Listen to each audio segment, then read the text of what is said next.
La zone de police Semois-Hélès, incluant les communes de Bertry, Bouillon, Daverdis, Herbemont, Libin, Palizeul, Saint-Hubert-Thelin et Ouélin, se distingue aujourd'hui par une pratique particulièrement intéressante en matière d'organisation d'événements.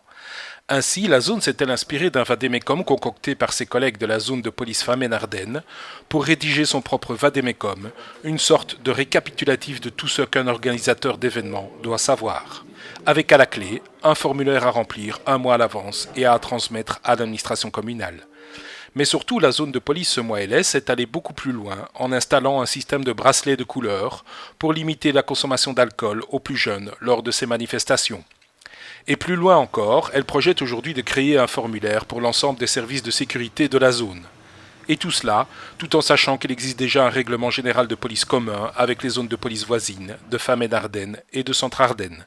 Vincent Léonard, chef de corps de la zone de police Semois-Hélès, nous en dit plus. L'avantage aussi avec ce vadémécum, c'est qu'on a un formulaire que chaque organisateur doit remplir au moins un mois avant la manifestation, ce qui nous permet de savoir tout ce qui se passe, comment ça se passe, si on doit l'encadrer ou pas. Et on y a ajouté la notion de bracelet, donc bracelet de couleur, c'est-à-dire que les bracelets permettent de contrôler la consommation des jeunes, en rouge pour moins de 16 ans, jaune pour entre 16 et 18, vert plus de 18 et on a ajouté les bleus pour ceux qui conduisent. Donc c'est toujours les mêmes couleurs, les bracelets sont fournis gratuitement par la zone de police. Et maintenant ils sont demandeurs et parfois quand les bracelets ne sont pas prévus parce qu'il y a 70 ou 100 personnes, parfois ils nous les demandent et on leur donne évidemment.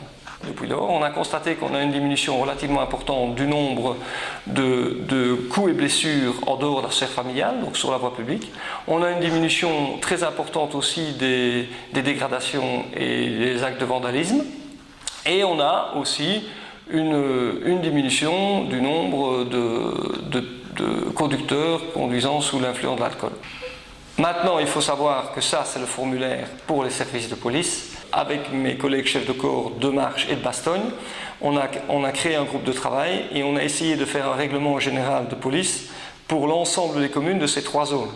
Ce qui permet évidemment d'harmoniser toute une série de choses au niveau des incivilités, etc., des règlements de communaux et une facilité pour les policiers d'appliquer la même législation. Dans la réussite des choses, tout est toujours une question de volonté, de motivation. Donc si on peut sauver des vies, on doit le faire. Maintenant, je pense qu'en faisant ça, les gens se disent, bon ok, on fait de la prévention, on m'a mis en garde, et si je ne respecte pas les règles, je risque de me faire avoir. Je pense qu'il faut faire ça, et ensuite contrôler davantage l'application de l'utilisation et du respect du principe des bracelets.